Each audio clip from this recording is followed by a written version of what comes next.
προχωρήσουμε και να ξανακάνουμε το κόμμα μας πρώτο κόμμα, μεγάλο κόμμα, που θα μπορέσει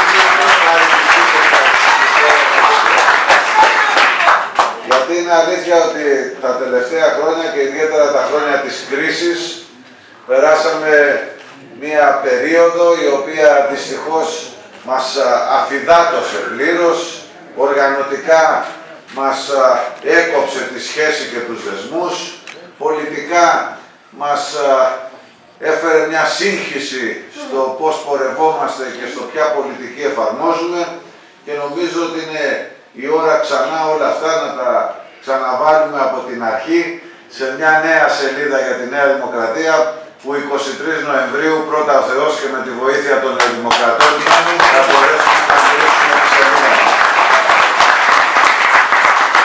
Ξέρετε ότι δυστυχώς η χώρα βρίσκεται σε μια κρίσιμη καμπή, σε μια κρίσιμη περίοδο. Συνήθως μετά τις εκλογές υπάρχει πάντα μια αίσθηση βεβαιότητας, ησυχίας. Είναι πρώτη φορά που από το 1974 μετά τις εκλογές, λίγες εβδομάδες μόνο, υπάρχει ανησυχία. Υπάρχει αγωνία, υπάρχει αβεβαιότητα. Η συντριπτική πλειοψηφία των Ελλήνων πολιτών αισθάνονται ότι η κυβέρνηση τους κορόιδεψε, ότι υφάρπαξε την ψήφο τους. Πάρα πολλοί αισθάνονται ότι ήταν προγραμματισμένες οι εκλογές για το Σεπτέμβριο, προγραμματισμένες από το Γενάρη εννοώ, και γι' αυτό μετέθεσε τις πληρωμές που είχαμε να κάνουμε από τον Οκτώβριο και μετά, μετέθεσε και τις περικοπές και τους φόρους. Είδατε προχθές ήρθε το χαρτί για τον ένφια που έλεγε. Είναι αυτός ο φόρος που έλεγαν ότι θα καταργήσουν, ότι δεν θα το πληρώσουμε το 2015 και το 2016. Μετά λέγανε ότι μπορεί να πληρωθεί το 2015 και θα δούμε θα γίνει για το 2016. Τώρα μετά τις εκλογές μας είπαν να το πληρώσουμε και το 2015 και το 2016 και πολύ πιο αυξημένο σε ορισμένες περιοχές και σε ορισμένες κατοικίες ή αγρούς, γιατί ακριβώς είπανε από την αρχή ψέματα. Η κατάσταση, όπως βλέπετε, είναι ιδιαίτερα κρίσιμη και ανήσυχη. Κανείς δεν ξέρει τι του ξημερώνει. Εγώ βλέπω ότι αντί να ψάχνουν να βρουν ισοδύναμα, θα βάλουν τελικά έκτακτη εισφορά, θα βάλουν νέους φόρους, θα μας πάνε σε νέες περικοπές και βλέπετε ότι όλα αυτά που τα κάνανε οι δίθεν αριστεροί με δίθεν ευαισθησία για τις κοινωνικά αδύναμες τάξεις, τελικά αυτές τις κοινωνικά αδύναμες ομάδες πλήττουν, που στο όνομα αυτινών εξελέγησαν. Και αποδεικνύεται για άλλη μια φορά αυτό το παραμύθι της αριστεράς, ότι μπορεί να γίνεται κοινωνική πολιτική από την αριστερά, ενώ εμείς οι φιλελεύθεροι δεν μπορούμε να ασκήσουμε κοινωνική πολιτική. Και είναι το μεγάλο λάθος. Γιατί εμείς πιστεύουμε ότι με τον φιλελευθερισμό, τον κοινωνικό φιλελευθερισμό, με το ανθρώπινο πρόσωπο, μπορούμε να παράγουμε πλούτο και να κάνουμε με αυτά την κοινωνική πολιτική και την κοινωνική περίθαλψη. Και βεβαίως στα 5 χρόνια κρίσης περάσαμε δυσκολίες. Και εμείς πήραμε μέτρα τα οποία δεν τα θέλαμε, ήταν αναγκαία, επιβλήθηκαν πάρα πολλά απ' έξω και γι' αυτό ακριβώς η χώρα δεν βρισκόταν σε μια κανονική πορεία για να μπορείτε να μας κρίνετε επίοικος ή έστω και αυστηρά αν ήμασταν μονοκομματική αυτοδύναμη κυβέρνηση και ασκούσαμε τη δικιά μας πολιτική. Παρόλα αυτά όμως, το 2014 υπήρξε μια αισιοδοξία στη χώρα, άρχισαν σιγά σιγά να έρχονται επενδύσεις, άρχισε σιγά σιγά να μειώνεται η ανεργία, προσπαθούσαμε να μειώσουμε και τους υψηλούς φορολογικούς συντελεστές που υπήρχαν, μειώσαμε κατά 30% την έκτακτη εισφορά, όπου τώρα την ξανααύξησαν, δώσαμε το επίδομα θέρμανσης σε όσες οικογένειες το δικαιούνται, ενώ τώρα θα το πάρουν 60.000 οικογένειες λιγότερο. Δεν βάλαμε το 23% ΦΠΑ στην εκπαίδευση, κρατήσαμε το 13% ΦΠΑ στην εστίαση και βαδίζαμε σε μια πορεία που πιστεύαμε ότι η χώρα θα μπει στην κανονικότητα και θα μπορέσουμε να βγούμε από τα μνημόνια και από την κρίση που είχαμε. Και τώρα βλέπω με τα λύπης μου να πλήττονται οι κοινωνικά αδύναμες ομάδες. Γιατί οι έχοντες θα βρουν τον τρόπο. Θα βρουν το φάρμακο, θα βρουν το νοσοκομείο, θα βρουν το φροντιστήριο για τη μάθηση. Οι αδύναμες κοινωνικά ομάδες είναι αυτές που ψάχνουν το φάρμακο, που ψάχνουν το γιατρό, που ψάχνουν την περίθαλψη και που θα πληρώσουν το 23% για να μάθει το παιδί τους τα αγγλικά ή τα γαλλικά ή τις ξένες γλώσσες.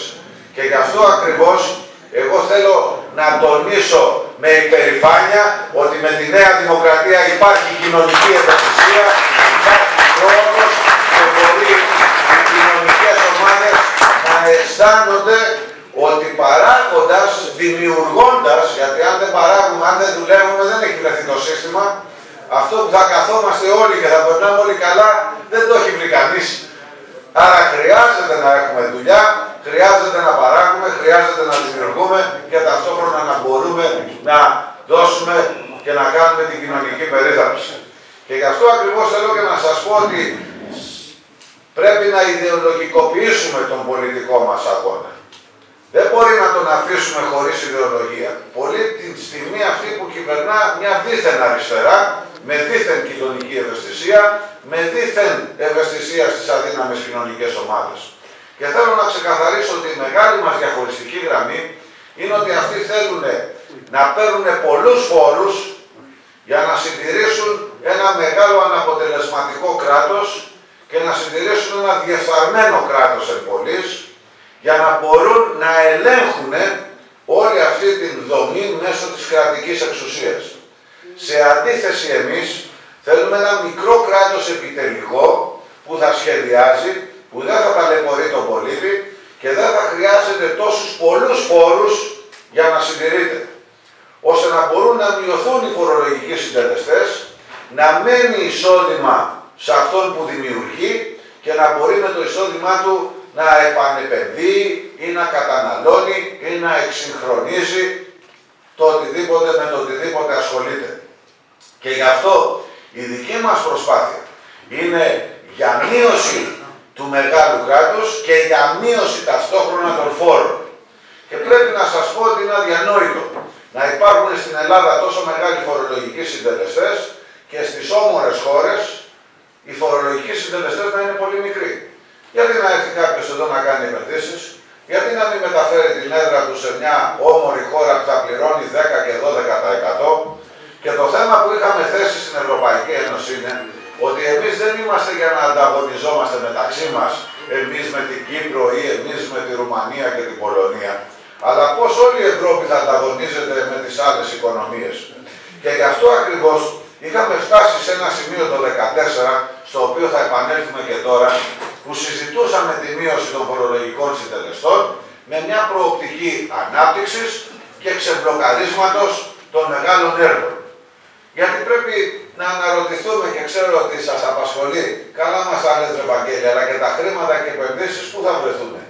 Μα ήδη μας περιμένουν ζεστά χρήματα από το ΕΣΠΑ, τα οποία είναι να πάρει αυτοδιοίκηση και δεν μπορεί να ξεμπλοκάρουμε από τη γραφειοκρατία και κινδυνεύουμε να τα χάσουμε. Ήδη διεκόπησαν τα πολύ μεγάλα έργα, αυτό το 7μηνο, και ο εθνικός δρόμος εδώ. Αλλά όχι μόνο αυτός, όλες οι εθνικές οδοί, τα μεγάλα έργα μπλοκάραμε. Αυτά ήταν ζεστό χρήμα, ήταν χιλιάδες θέσεις εργασίας, οι οποίες πληρωνόντουσαν, παίρνανε χρήματα και τα ρίχνανε ξανά στην αγορά. Αν δεν ξεμπλοκάρουν αυτά, πώς θα γίνουν επενδύσεις, πώς θα μειωθεί η ανεργία. Ήδη συζητάνε τόσο καιρό για το λιμάνι του Πειραιά, το λιμάνι της Πάτρας, το λιμάνι της Θάλασσας. Πρέπει να ληφθούν από τις Θεσσαλονίκης, πρέπει να ληφθούν αποφάσεις. Είναι έργα που μπορούν να ξεμπλοκάρουν. Ήδη συζητάνε ακόμα για τις χουριές. Όταν λοιπόν δίνεις ένα μήνυμα ότι δεν θες επενδύσεις ή ότι σε μια χώρα η οποία μπλοκάρει τις επενδύσεις, δεν έρχονται εύκολα οι άλλοι. Όταν ο ίδιος ο Πρωθυπουργός λέει ότι για να προχωρήσει μια επένδυση, είπε στην Αμερική, πρέπει να υπάρχει μια συναλλαγή κάτω από το τραπέζι, πώς να προκαλέσεις τότε να έρθουν για να μπορέσουν να κάνουν επενδύσεις. Και το ερώτημα είναι, αν δεν γίνουν επενδύσεις, πού θα βρεθούν και τα χρήματα για να υπάρξει δουλειά και να μπορέσει να ζεσταθεί και πάλι η αγορά. Αυτή είναι η μεγάλη μας διαφορά. Και αυτή είναι και η μεγάλη προσπάθεια η δικιά μας. Και βρισκόμαστε σε μια πολύ κρίσιμη ώρα για όλα αυτά τα ζητήματα. Και βλέπω φίλες και φίλοι ότι τα θέματα όλα είναι ανοιχτά.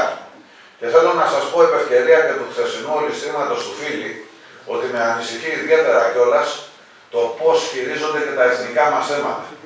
Γιατί έχω την αίσθηση, επειδή ο Φίλης δεν είναι χαζός, επειδή ο Φίλης είναι κοντά στον Πρωθυπουργό, ή το είπε αυτό για να αποπροσανατολίσει τη συζήτηση από τα δύσκολα μέτρα που θέλουν να περάσουν τώρα στη Βουλή, ή το είπε αυτό για να προετοιμάσει ένα ταξίδι στην Τουρκία του Πρωθυπουργού, ή το είπε για οποιουσδήποτε άλλους λόγους που πρέπει να μας απασχολήσει και πρέπει να το σκεφτούμε, γιατί τα εθνικά ζητήματα είναι πάρα πολύ σοβαρά. Και αν εκεί υπάρχει ζημιά, αυτή δεν διορθώνεται. Στους μισθούς και στις συντάξεις μπορεί να ξανααυξηθούν αν μπορέσει η οικονομία να πάρει μπροστά. Στα εθνικά θέματα, αν υπάρχει ζημιά, δεν ξαναδιορθώνεται. Γι' αυτό και θέλω και από εδώ να τονίσω ότι η Νέα Δημοκρατία στα εθνικά ζητήματα δεν κάνει εκτός. Και δεν θα ανεχθεί να γίνει εκτός από την ελληνική κυβέρνηση. Θα είμαστε αμήλικτοι και άτεκτοι σε αυτά τα ζητήματα. Αν σκέφτονται ότι θα πάνε στην Τουρκία και θα δώσουν για να μπορέσουν να χαλαρώσουν τα οικονομικά μας θέματα, αυτό να το ξεχάσουν. Γιατί εγώ βλέπω ότι η μόνη χώρα από τη σύνοδο που έγινε και που πήρε 50.000 πρόσφυγες ήταν η Ελλάδα. Η μόνη χώρα. Και ήρθε εδώ να μας πει ότι το έκανε για λόγους ανθρωπιάς. Ποιος του είπε ότι και εμείς δεν είμαστε άνθρωποι? Ποιος του είπε ότι και εμείς δεν δίνουμε ανθρωπιά? Όμως τελικά αυτό πώς θα λυθεί? Από πού θα βρεθούν οι πόροι? Οι Έλληνες πολίτες δεν είναι άνθρωποι? Δεν έχουν και αυτοί ανάγκες? Εμείς δεν μπαίνουμε σε αυτά τα διλήμματα, αλλά πρέπει να ξέρει η κυβέρνηση ότι δεν μπορεί εγκρυπτό να διαπραγματεύεται τέτοια ζητήματα. Σας το λέω γιατί ξέρετε, μέχρι το Γενάρη είχαμε ένα Τσίπρα ο οποίος έλεγε όλο όχι. Και όχι στην Ευρώπη και πέστε όχι στο μνημόνιο και δώσ' του μαγκές και θα τους φάμε όλους και εγώ θα το σκίσω το μνημόνιο και εγώ δεν θα δεχθώ τη Μέρκελ και εγώ δεν θα δεχθώ τους Ευρωπαίους και να πάνε όλοι μην πω τώρα. Και ξαφνικά βλέπω ένα Τσίπρα με πλήρη μετάλλαξη. Όλο ναι λέει αυτό το παιδί από το Γενάρη και μετά. Δεν μας έχει πει κανένα όχι. Σε τίποτα και σε κανέναν. Σε όλα ναι. Ναι στο τρίτο μνημόνιο. Ναι στα δύσκολα μέτρα. Ναι στο προσφυγικό. Ναι στον Ερντογάν. Ναι στον κάθε κερατά που του θέτει θέματα. Να καταλάβει ότι οι Έλληνες και η Ελλάδα δεν είμαστε σορποχώροι. Δεν θα την αφήσει η Νέα Δημοκρατία να κάνουν όλοι σε αυτά τα ζητήματα τα μεγάλα. Γι' αυτό φίλες και φίλοι πρέπει να σας πω ότι σε αυτό το πολιτικό περιβάλλον η Νέα Δημοκρατία είναι η μόνη εγγύηση πλέον. Η Νέα Δημοκρατία είναι το μεγάλο πολιτικό κόμμα που μπορεί να φέρει την ισορροπία στη δημοκρατία. Αν δεν υπάρχουν οι δύο πολιτικοί πόλοι, τότε ο Τσίπρας θα αισθάνεται κυρίαρχος και θα κάνει ό,τι θέλει. Και μπορεί να τα ξεπουλήσει όλα και να τα ξεδώσει όλα. Και μπορεί και ο Καμένος να λέει ότι δεν θα ψηφίσω αυτό, δεν θα ψηφίσω εκείνο, αλλά μετά πάει και τα ψηφίζει. Έτσι μας είπε και για το ΦΠΑ στο 23%. Έτσι μας είπε τώρα και για την μπύρα, για το φόρο της μπύρας. Ναι, όμως να ξέρετε ότι και ο φόρος στην μπύρα τις ελληνικές μικρομεσαίες επιχειρήσεις χτυπάει. Και θα μας στρέψει προς τις ξένες και προς την εισαγωγή. Το ίδιο κάνουν σε όλα τα ζητήματα και στα αγροτικά προϊόντα και στα φάρμακα και σε όλα εκείνα τα προϊόντα τα οποία είναι ανταγωνιστικά. Και δικαιούμαστε κι εμείς να αναρωτηθούμε τι συμφέροντα υπηρετεί και εξυπηρετεί ο Τσίπρας. Και επειδή ξέρετε, λέει και ένα άλλο παραμύθι που προσπαθεί να δημιουργήσει σύγχυση, ότι αυτά τα έχει ψηφίσει η Νέα Δημοκρατία. Και κάθε φορά που φέρνουν ένα νομοσχέδιο μας λένε, μα αφού και εσείς τα έχετε ψηφίσει. Απάντηση είναι ότι αν τα είχαμε ψηφίσει δεν χρειαζόταν να έρθει νομοσχέδιο. Για να έρθει νομοσχέδιο σημαίνει ότι δεν έχει ψηφιστεί. Σημαίνει ότι δεν έχουν πάρθει τα μέτρα. Και τι έχει ψηφίσει η Νέα Δημοκρατία? Μόνο τη συμφωνία. Στις 14 Αυγούστου ψηφίσαμε χρονοδιάγραμμα και στόχους. Δεν ψηφίσαμε τα μέτρα. Τα μέτρα δεν ήρθανε. Τα μέτρα τώρα έρχονται. Αν είχαν ψηφιστεί τα μέτρα δεν έπρεπε να ξαναψηφιστούν. Το αγροτικό, το φορολογικό, οι περικοπές και όλα τα σχετικά που τώρα φέρνει είναι μέτρα τα οποία δεν έχουν ψηφιστεί. Αν είχαν ψηφιστεί δεν θα τα έφερνε. Και γι' αυτό ακριβώς με μια μικρή απάντηση γίνεται κατανοητό ότι λένε ψέματα και προσπαθούν να δημιουργήσουν σύγχυση. Και για να το ξεκαθαρίσω, η Νέα Δημοκρατία με ένα πρόεδρο τουλάχιστον τέτοια ζητήματα ποτέ δεν θα τα ψηφίσει. Και δεν θα τα ψηφίσει γιατί πιστεύουμε ότι ο Έλληνας πολίτης δεν έχει άλλες αντοχές για αυτά. Δεν είναι το χάιδεμα της κάθε κοινωνικής ομάδας. Είναι θέμα το οποίο είναι οικονομικό και κοινωνικό. Δεν μπορεί να εισπράξει άλλα χρήματα. Και ας πηγαίνει ο Τσίπρας να κλαίγεται στους Ευρωπαίους και να τους λέει πιέστε τη Νέα Δημοκρατία να τα ψηφίσει. Η Νέα Δημοκρατία με Μεϊμαράκη θα κάνει κοινωνική, ανθρώπινη, ελληνική, πατριωτική πολιτική. Αυτά από εμάς δεν ψηφίζονται. Ούτε ψηφίζονται τα αγροτικά, ούτε ψηφίζονται οι φόροι, ούτε ψηφίζονται οι περικοπές επιδομάτων.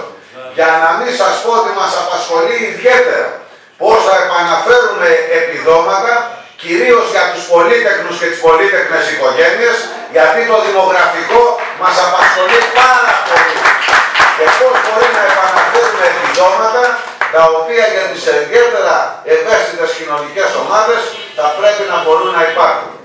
Εγώ λοιπόν θέλω να σας ξεκαθαρίσω ότι αυτή τη στιγμή στην κρίσιμη ώρα μόνο εμείς υπάρχουμε ως μια άλλη αντίρροπη πολιτική δύναμη. Η Νέα Δημοκρατία περίμεναν πολύ ότι θα την καθαρίσουν και θα την τελειώσουν το Σεπτέμβριο. Και πίστευαν κιόλας ότι τα ποσοστά μας θα είναι πολύ μικρά. Και δεν κατάλαβαν σε ποιον το έδωσαν το κόμμα για να το οδηγήσει σε εκείνη την προσπάθεια. Δεν κατάλαβαν ότι μπορούσαμε να εμπνεύσουμε τους νεοδημοκράτες και παρότι οργανωτικά δεν είχαμε την απαιτούμενη δομή και διάθεση και δεν είχαμε, γιατί όλοι τρέξαμε, αλλά δυστυχώς τρέξαμε ασυντόνιστα. Έτρεξε ο καθένας μόνος του. Έτρεξε από πατριωτικούς κομματικούς λόγους. Δεν είχαμε την καθοδήγηση, την πολιτική και την οργανωτική, γιατί ακριβώς το κόμμα δεν ήταν στην οργανωτική κατάσταση να διεξάγει εκλογές. Παρόλα αυτά όμως, ενώ πίστευαν ότι θα μας τελειώσουν, ενώ πίστευαν ότι τα ποσοστά μας πιθανόν να είναι και κάτω από 20%, εμείς το Σεπτέμβριο με την παρουσία μας και τη μαχητικότητά μας αποδείξαμε ότι η Νέα Δημοκρατία υπάρχει, είναι όρθια, είναι ενωμένη, είναι συσπηρωμένη και μπορεί να αποτελεί την εναλλακτική πρόταση για όλους εκείνους που θέλουν να αλλάξουμε δρόμο. Υπήρχε μια εκκρεμότητα μετά το Σεπτέμβριο, που ήταν η εκλογή νέου αρχηγού. Ξέρετε ότι εγώ δεν πολύ πιστεύω αυτή τη διαδικασία, τη θεωρώ χρονοβόρα, τη θεωρώ κοστοβόρα, θεωρώ ότι πολλές φορές μπορεί και να δημιουργήσει εντάσεις και να μας διχάσει. Έπρεπε όμως αυτή η εκκρεμότητα να λήξει, με βάση το καταστατικό που είχε ψηφίσει η πλειοψηφία και που είχα πειθαρχήσει και εγώ παρότι δεν πίστευα αυτή τη διαδικασία. Αυτή η εκκρεμότητα κατά τη γνώμη μου έπρεπε να λήξει. Έπρεπε να λήξει το ταχύτερο δυνατόν για να μπορέσει η Νέα Δημοκρατία χωρίς να σκέφτεται τα εσωτερικά της, να δώσει τη μάχη σε αυτή την κρίσιμη περίοδο και ο Τσίπρας να μην είναι κυρίαρχος. Και έπρεπε να δώσουμε τη μάχη κυρίως στη Βουλή και έξω από τη Βουλή, για να μπορέσουμε να συνεννοηθούμε και να δείξουμε ότι υπάρχει και ο άλλος δρόμος και η Νέα Δημοκρατία μπορεί να τον ακολουθήσει. Και πρέπει να σας πω ότι 23 Νοεμβρίου μόλις αυτή η διαδικασία τελειώσει, εγώ πιστεύω ότι πρέπει να αρχίσει η αναδιοργάνωση του κόμματος. Πιστεύω ότι πρέπει να ξανανοίξουν οι νομαρχιακές μας, οι τοπικές μας και οι πυρήνες μας στο κάθε χωριό, ώστε να γνωρίζουμε και να γνωρίζει ο καθένας από εμάς πού μπορεί να απευθυνθεί, πώς μπορούμε να συνεννοηθούμε και πώς μπορούμε να προχωρήσουμε. Και ταυτόχρονα να σας πω ότι πιστεύω ότι πρέπει να πάμε και σε ένα συνέδριο στο οποίο να επικαιροποιήσουμε το πρόγραμμά μας, να ξεκαθαρίσουμε πού θέλουμε να πάει η χώρα μας, για να γνωρίζουν όλοι με τι πηξίδα θα προχωρήσουμε στο μέλλον. Ιδεολογικό ζήτημα κατά τη γνώμη μου δεν τίθεται. Η Νέα Δημοκρατία είναι κόμμα ριζοσπαστικού φιλελευθερισμού με κοινωνικό και ανθρώπινο πρόσωπο, όπως το έβαλε ο Κωνσταντίνος Καραμανλής και αναφέρεται στο δικό μας καταστατικό. Αυτό που τίθεται και πρέπει να συζητήσουμε είναι η επικαιροποίηση αυτών των ζητημάτων, άρα αυτά είναι πολιτικές προτάσεις, πολιτικές απόψεις, τις οποίες θα συζητήσουμε και θα συμφωνήσουμε για το πώς θα προχωρήσουμε. Επομένως, εγώ θέλω να ξέρετε, για να ξέρετε και τι θα ψηφίσετε στις 22 Νοεμβρίου. Εγώ πιστεύω ότι η Νέα Δημοκρατία έχει μια θετική προσφορά στον τόπο και μια ιστορία. Πιστεύω ότι βεβαίως μπορεί να έγιναν λάθη, Μπορεί να υπήρξαν παραλήψεις, αλλά στη γενική πορεία έχουμε προσφέρει πάρα πολλά. Η χώρα άλλαζε μορφή ανά δεκαετία, διορθώναμε πολλές από τις κακοτυχίες και τις αστοχίες που γινόντουσαν από άλλες κυβερνήσεις, αλλά σαφώς από το 1974 μέχρι σήμερα έχουν γίνει και έργα, έχει προχωρήσει η χώρα, θεσμικά έργα, το Σύνταγμά μας, όλα αυτά τα οποία, επιτρέψτε μου με περηφάνεια να πω, φέρνουν τη σφραγίδα της Νέας Δημοκρατίας και γι' αυτό ακριβώς θεωρούμε ότι έχει προσφέρει στην ελληνική κοινωνία.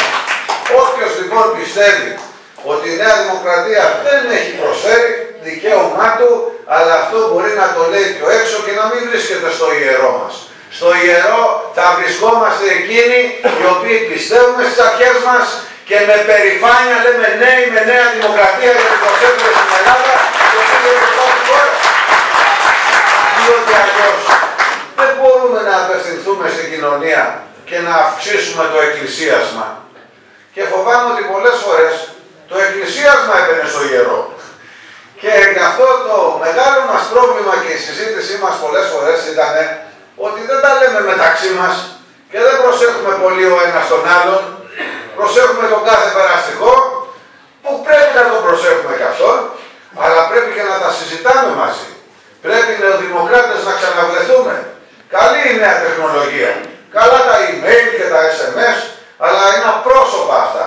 Αν δεν σας δω και δεν με δείτε τουλάχιστον σε τακτά χρονικά διαστήματα, πώς θα δημιουργηθεί η ζεστή κοινωνική, πολιτική, ανθρώπινη σχέση. Όχι παλιός, παραδοσιακός. Σε αυτά θα ξαναγυρίσω. Θα ζητήσω από τους βουλευτές να κάνουν τις μόνες και τις περιοδίες που απαιτούνται. Να ξαναγίνουν οι πυρήνες μας στα χωριά. Να ξαναλειτουργήσουν οι τοπικές μας. Όπου θέλουμε και όπου μπορούμε. Γιατί έτσι πιστεύω ότι μπορούμε να αναπτυχθούμε. Και ταυτόχρονα να σας πω ότι εγώ είμαι υπερήφανος και για τους αρχηγούς μας. Μπορεί να υπάρχει μια διαφωνία για μια πολιτική πρωτοβουλία που πήρε κάποιος από τους αρχηγούς μας. Και είναι αποδεκτό.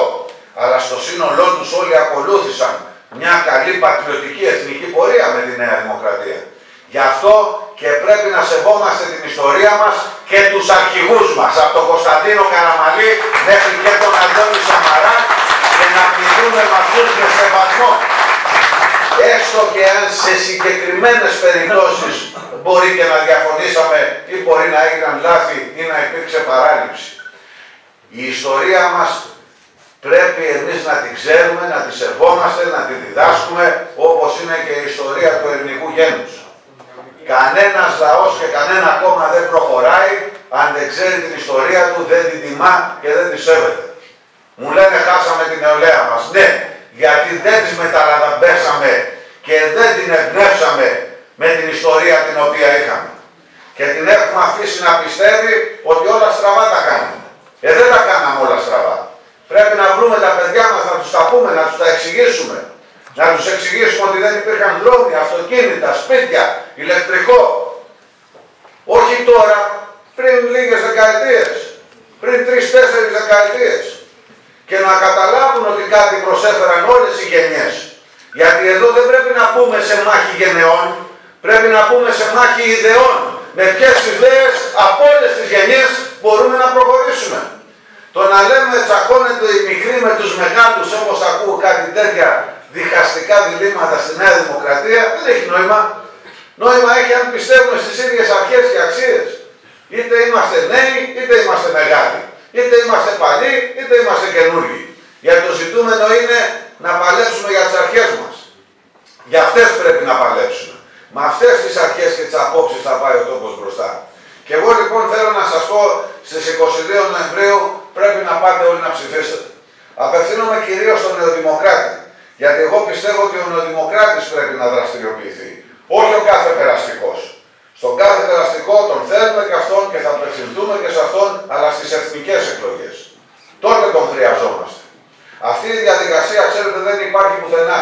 Και στο πιο μικρό σύλλογο να πάτε, θα δείτε ότι για να ψηφίσεις για πρόεδρο και διοικητικό συμβούλιο έχει κάποια κριτήρια. Γράφει να είσαι μέλος 2 χρόνια, να είσαι ταμιακά εντάξει, να πηγαίνεις, ξέρω εγώ, κάθε 2 εβδομάδες, να μπορείς να έχεις κάποια κριτήρια.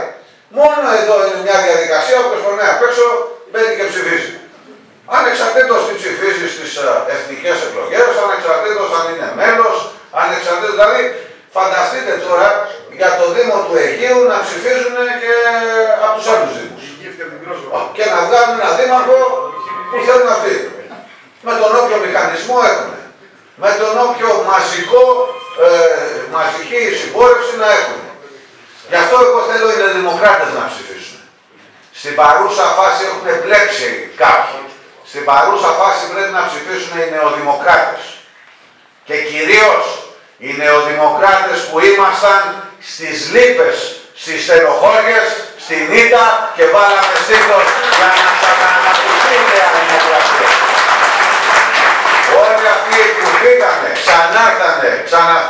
ξανάρθανε όταν γινόμασταν κυβέρνηση και ήμασταν στα πάνω μας, καλοί είναι κι αυτοί, έχουμε αγκαλιά μεγάλη, τους υποδεχόμαστε, αλλά μην μας κάνουν και μάθημα τώρα πώς θα κρατηθεί η νέα δημοκρατία. Εμείς ξέρουμε πώς κρατήθηκε, εμείς βάλαμε στήθος και κυρίως εγώ σε αυτούς απευθύνομαι. Γιατί αν δεν το πονάς στο σπίτι σου, πώς θα το προσέξεις. Και αν δεν φτιάξεις το σπίτι σου, πώς θα φτιάξεις και την αυλή. Και αν δεν φτιάξεις και την αυλή, πώς θα κοιτάξουμε όλη τη γειτονιά. Έτσι πρέπει να πάμε. Βήμα-βήμα, επίπεδο-επίπεδο. Να είμαστε εμείς στο ιερό, να μπορούμε να συμφωνήσουμε με τις αρχές και τους κανόνες, να απευθυνθούμε στο εκκλησίασμα και να έρθουν όλοι. Να ξαναγίνουμε μια πλειοψηφία. Αφού όμως το στρώσουμε εμείς. Όχι να έρθει ο καθένας περαστικός εδώ και να τσουβαλιαστεί και να ισοπεδωθεί με τον καθέναν που έχει τις δικές μας αρχές και αξίες. Εγώ λοιπόν πιστεύω, φίλες και φίλοι, ότι σε αυτή τη διαδικασία οφείλουμε εμείς να πάμε.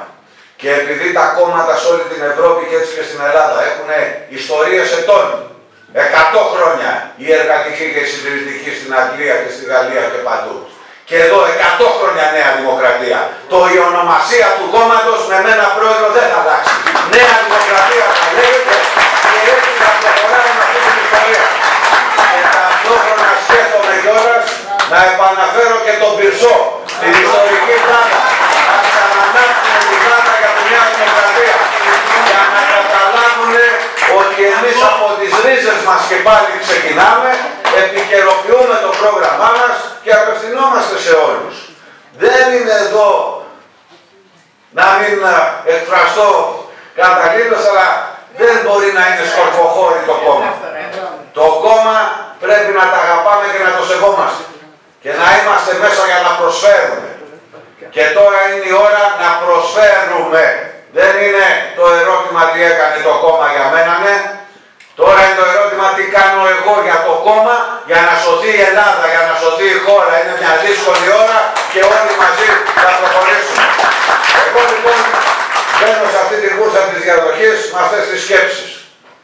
Θέλω να σας πω ότι όποιος και να εκλεγεί φίλος είναι και νεοδημοκράτης είναι. Και θα πάμε όλοι μαζί παρέα. Μην ακούτε όλα αυτά που λέγονται. Παρέα θα είμαστε, γιατί η Νέα Δημοκρατία την έχει ανάγκη ο τόπος. Και κανείς δεν θα τολμήσει να ξεφύγει από τις αρχές εφόσον αυτές εφαρμόζονται. Εγώ είμαι σίγουρος ότι 23 Νοεμβρίου θα είμαστε όλοι μια παρέα. Και γι' αυτό ακριβώς επιτρέψτε μου να σας πω, δεν θέλω ούτε εντάσεις να δημιουργώ, ούτε να δυναμητήσω το κλίμα. Και γι' αυτό δεν πάω και στο δημόσιο διάλογο. Δεν πάω στην τηλεμαχία. Δεν πάω να τσακωθώ δημοσίως με κανένα. Δεν υπάρχει νόημα να τσακωθούμε. Δεν μας χωρίζει τίποτα εμάς. Να πάω 1000 φορές με τον Τσίπρα. Να πάω 1000 φορές με τους αντιπάλους μας. Για μένα ο Άδωνης, ο Απόστολος και ο Κυριάκος είναι φίλοι, δεν είναι αντίπαλοι. Οι αντίπαλοι είναι έξω από τη Νέα Δημοκρατία. Οι αντίπαλοι είναι τα προβλήματά μας. Οι αντίπαλοι είναι αυτοί που θα τα διαχειριστούν. Με αυτούς πάω στην τηλεμαχία. Με αυτούς έχω διαφορές. Με τον Άδωνη και με τον Απόστολο και τον Κυριάκο, ό,τι και να έχουμε θα τα βρούμε. Νέα Δημοκρατία είμαστε. Να πάμε λέει για τηλεμαχία να μας γνωρίσει ο κόσμος. Δεν μας ξέρετε τόσα χρόνια στο κουρμπέτι. Δεν ξέρετε αν εγώ ήμουνα στη Νέα Δημοκρατία τόσα χρόνια. Αν έχω προσφέρει από την νεολαία, από το φοιτητικό, ως γραμματέας, ως υπουργός, ως υφυπουργός, ως πρόεδρος της Βουλής. Βάλτε λοιπόν πολιτικά κριτήρια 22 Νοεμβρίου. Σκεφτείτε και πηγαίνετε να ψηφίσετε. Ψηφίστε όποιον θέλετε.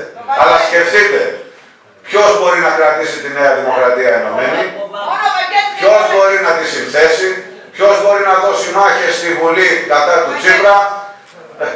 Άμα είναι θα καταλήξετε στο πακέτο. Οπότε ψηφίστε όποιον θέλετε. Αλλά πάτε τα κριτήρια αυτά. συγχαρητήρια.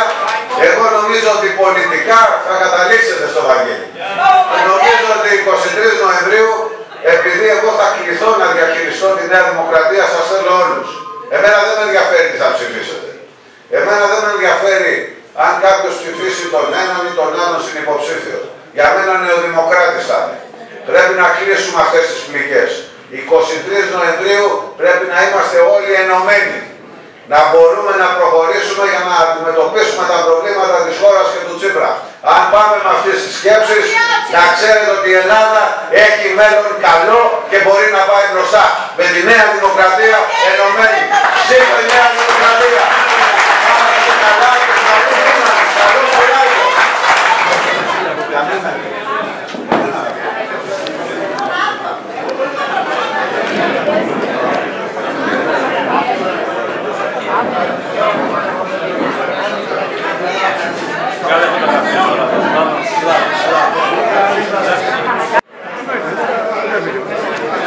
Και να πω κοντά. Όλα αυτή η τηλεόραση. Όλα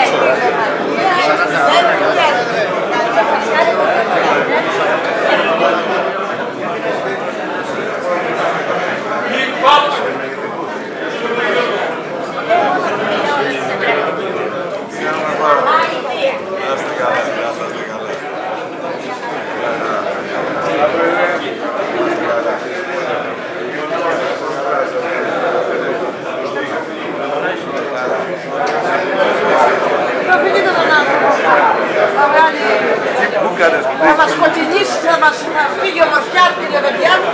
Μην τον φιλιούμε. Όχι, όχι. Να μην φύγει.